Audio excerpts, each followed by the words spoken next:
சென்னையில் முதலமைச்சர் ஸ்டாலின் தலைமையில் அண்ணா நினைவு நாள் பேரணி இன்று நடைபெறுகிறது.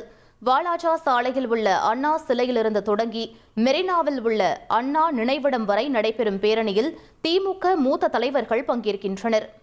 பழைய ஓய்வூதிய திட்டம் உட்பட 21 அம்ச கோரிக்கையை வலியுறுத்தி அரசு ஊழியர் சங்கத்தினர் இன்று முதல் வேலை நிறுத்த போராட்டத்தை அறிவித்துள்ளனர். வேலை நிறுத்தம் செய்தால் சம்பளம் கிடையாது எனவும் தற்செயல் விடுப்பு எடுக்க அனுமதி இல்லை எனவும் தலைமை செயலாளர் முருகானந்தம் எச்சரித்துள்ளார்.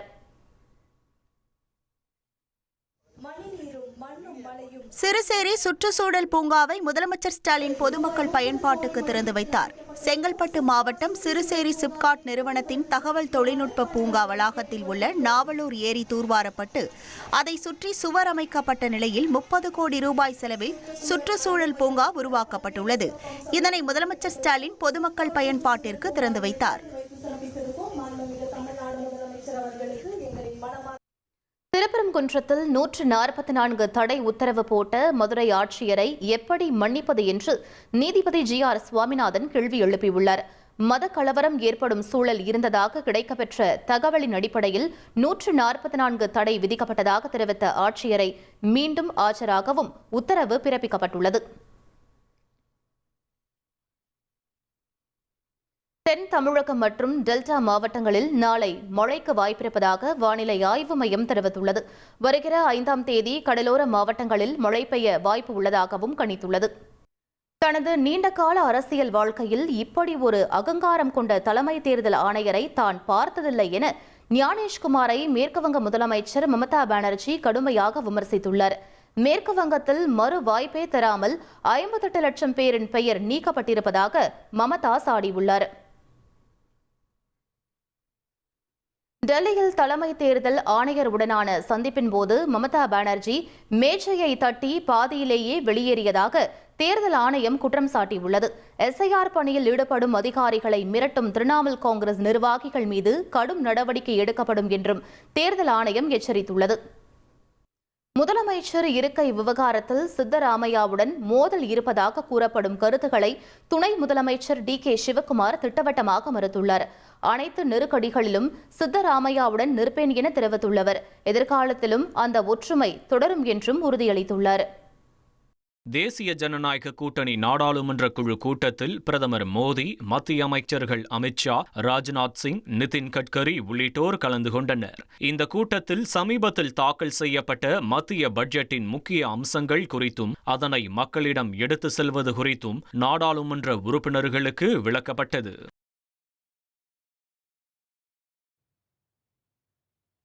அரசமைப்பு சட்டம் மக்களுக்கு வழங்கியுள்ள வாக்குரிமையை நசுக்க பாஜகவால் அறிமுகம் செய்யப்பட்ட திட்டமே வாக்காளர் பட்டியல் சிறப்பு தீவிர திருத்தம் என தெலங்கானா முதல்வர் ரேவந்த் ரெட்டி தெரிவித்துள்ளார். இதுகுறித்து அவர் மேலும் கூறுகையில், வாக்காளர் பட்டியல் சிறப்பு தீவிர திருத்த நடவடிக்கைக்கு எதிராக போராடுவதற்கு அனைத்து ஜனநாயக சக்திகளும் ஆதரவு தர வேண்டும் என்று கேட்டுக்கொண்டார். இடதுசாரி கட்சியினர் கிராமங்களில் வசிக்கும் மக்களை சந்தித்து வாக்குரிமையை பறிக்கும் பிரதமரின் சதி திட்டம் குறித்து விழிப்புணர்வை ஏற்படுத்த வேண்டும் என்றும் அவர் கேட்டுக்கொண்டார்.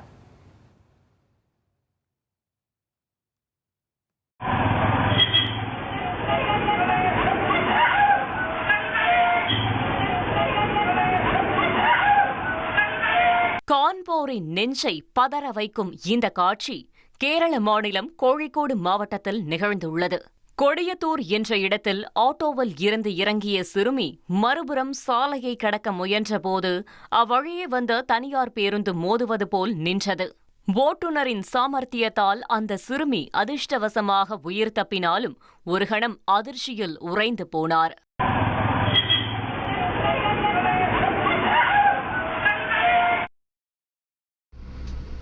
देवाशेखर मौके माल है मेरे तो कार्टून आया करे। ராஜஸ்தானில் பச்சை மிளகாய்க்கு உள்ளே வைத்து போதைப் பொருள் கடத்தப்பட்ட சம்பவம் அதிர்ச்சியை ஏற்படுத்தியுள்ளது. ஜோத்பூரிலிருந்து ஹைதராபாத் செல்லும் பேருந்தில் இருந்த பார்சல் ஒன்றை சோதனை செய்தபோது பச்சை மிளகாயின் உள்ளே இருக்கும் விதைகளை எடுத்துவிட்டு அதன் உள்ளே போதைப் பொருளை மறைத்து வைத்திருப்பது தெரியவந்தது.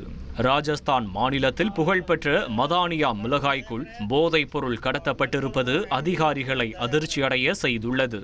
பார்சல் யாருக்கு அனுப்பப்பட்டது என்பது குறித்து குறித்து போலீசார் விசாரணை மேற்கொண்டு வருகின்றனர்.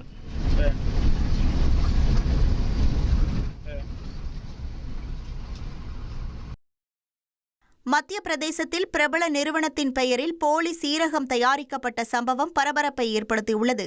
பிரபலமான சிவபுஜாரி பிராண்டின் பெயரில் போலியாக சீரகம் தயாரிக்கப்படுவதாக அந்த நிறுவனத்தின் உரிமையாளருக்கு தகவல் கிடைத்த நிலையில் இதுகுறித்து அவர் புகார் அளித்துள்ளார். போலீசார் நடத்திய சோதனையில் சுமார் 3.5 லட்சம் ரூபாய் மதிப்புள்ள போலியான சீரகம் மூட்டை மூட்டையாக பறிமுதல் செய்யப்பட்டுள்ளது. சீரக விதைகளில் சிமெண்ட் மற்றும் ரசாயன பொருட்களை பயன்படுத்தி இந்த சீரகம் தயாரிக்கப்பட்டதாக கூறப்படுகிறது. வழக்கு பதிவு செய்துள்ள போலீசார் 3 பேரை கைது செய்துள்ளனர்.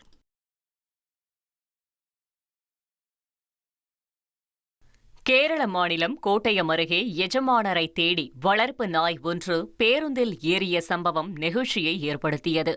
பெருந்தொட்டி என்ற இடத்தில் நிகழ்ந்த இந்த சம்பவத்தில் அந்த வளர்ப்பு நாயை நடத்துனர் மற்றும் ஓட்டுநர் பேருந்தில் இருந்து போராடி கீழே இறக்கிவிட்டுள்ளனர்.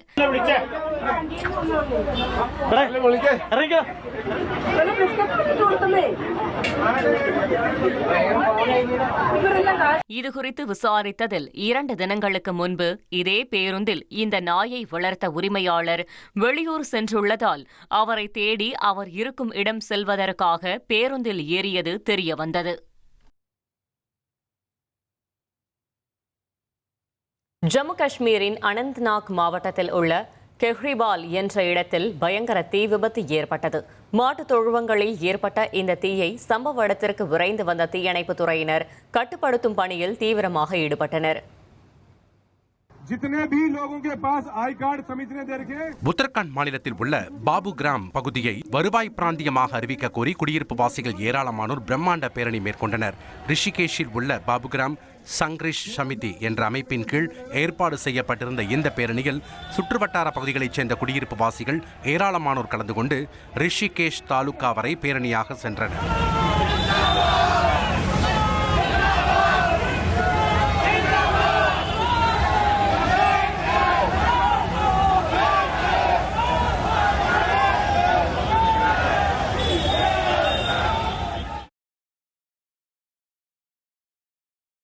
புனேவில் 17 வயது சிறுவன் ஏற்படுத்திய கார் விபத்து வழக்கில் இரத்த மாதிரிகளை மாற்றிய 3 பேருக்கு ஜாமீன் வழங்க உச்சநீதிமன்றம் உத்தரவிட்டது. 2024 ஆண்டு மே 19ஆம் தேதி மகாராஷ்டிரா மாநிலம் புனேவில் 17 வயது சிறுவன் குடிபோதையில் காரை வேகமாக ஓட்டிச் சென்று மோதியதில் தொழில்நுட்ப பணியாளர்கள் 2 பேர் சம்பவ இடத்திலேயே உயிரிழந்தனர். இந்த வழக்கில் இரத்த மாதிரிகளை மாற்றியதாக ஆஷிஷ் சதீஷ் மித்தல், ஆதித்ய அவினேஷ், அமர் சந்தோஷ் கேக்வாட் ஆகியோர் கைது செய்யப்பட்டனர். இவர்களின் மனுவை விசாரித்த உச்சநீதிமன்ற நீதிபதிகள் மூவருக்கும் ஜாமீன் வழங்க உத்தரவிட்ட நிலையில் பெற்றோரின் பொறுப்பற்ற அணுகுமுறை காரணமாக இளம் பருவத்தினரை மது அருந்தவும் வாகனம் ஓட்டவும் அனுமதிப்பது கடுமையான சமூக பிரச்சினை என்றும் கருத்து தெரிவித்தனர். ஜம்மு காஷ்மீரின் பூஞ்ச் பகுதியில் பெய்து வரும் கடும் பனிப்பொழிவு காரணமாக முகலாய சாலை மூடப்பட்டுள்ளது. சாலையில் மலை போல் குவிந்துள்ள பனியை அகற்றும் பணி முடுக்கிவிடப்பட்டுள்ளது. இஸ்ரேல் மற்றும் ஹமாஸ் இடையிலான போர் நிறுத்த ஒப்பந்தத்தின் முக்கிய பகுதியாக எகிப்துடனான ரஃபா எல்லைப் பகுதி மீண்டும் திறக்கப்பட்டது. கடுமையான காயமடைந்த பாலஸ்தீனியர்களை ஏற்றிக்கொண்டு ஆம்புலன்ஸ்கள் எல்லையை கடந்தன. உலக நாடுகளுக்கு இடையிலான நட்புறவுக்கும் பாதுகாப்புக்கும் சர்வதேச சட்டங்களை மதிப்பது மட்டுமே ஒரே வழி என்று ஐநா பொதுச் செயலாளர் அன்டோனியோ குட்டரஸ் தெரிவித்துள்ளார். ஐநா சாசனத்தில் கொடுக்கப்பட்டுள்ள வாக்குறுதிகள் மற்றும் கடமைகளை அனைத்து நாடுகளும் முழுமையாக மதிக்க வேண்டிய நேரம் இது என்றும் அவர் வலியுறுத்தியுள்ளார். அர்ஜென்டினாவின் படகோனியாவில் 1.5 மாதங்களாக நீடிக்கும் காட்டுத்தீயால் அவசர நிலை அமலுக்கு வந்துள்ளது. சுமார் 45,000 ஹெக்டேருக்கும் அதிகமான நிலப்பரப்பு எரிந்து சாம்பலான நிலையில் அணைக்கும் பணியும் முடுக்கிவிடப்பட்டுள்ளது. அமெரிக்காவின் வடகரோலினா மாகாணத்தை புரட்டி போட்ட சக்தி வாய்ந்த பாம் சைக்ளோன் பனிப்புயல். கடும் பனிப்பொழிவால் மாகாணம் முழுவதும் 1000க்கும் மேற்பட்ட சாலை விபத்துகள் நடந்துள்ளதாக தெரிவிக்கப்பட்டுள்ளது. விண்வெளி வீரர்களை நிலவுக்கு அனுப்பும் ஆர்டெமிஸ் 2 திட்டத்தின் ஒரு பகுதியாக ராக்கெட்டில் எரிபொருள் நிரப்பும் இறுதிக்கட்ட சோதனையை நாசா மேற்கொண்டுள்ளது. 322 அடி உயரமுள்ள உலகின் சக்தி வாய்ந்த SLS ராக்கெட்டில் திரவ ஹைட்ரஜன் மற்றும் ஆக்சிஜன் நிரப்பப்பட்டு ஏவுதலுக்கான கவுண்டவுன் ஒத்திகை பார்க்கப்பட்டது.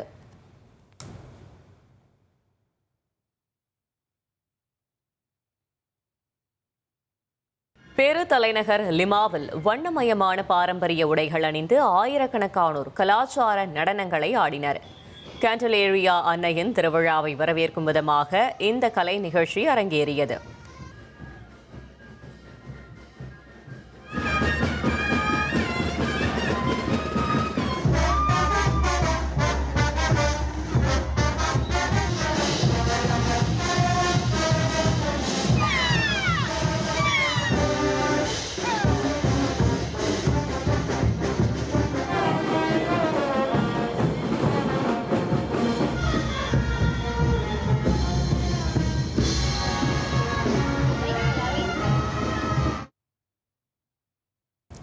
இரண்டாயிரத்து 26 மிலானோ கார்டினா குளிர்கால ஒலிம்பிக் போட்டிகளுக்கான ஜோதி பயணம் தற்போது அதன் உச்சகட்டத்தை எட்டியுள்ளது. 58வது நாளில் லோம்பார்டி பிராந்தியத்தின் புகழ்பெற்ற இடங்களை ஒலிம்பிக் ஜோதி கடந்து சென்றது.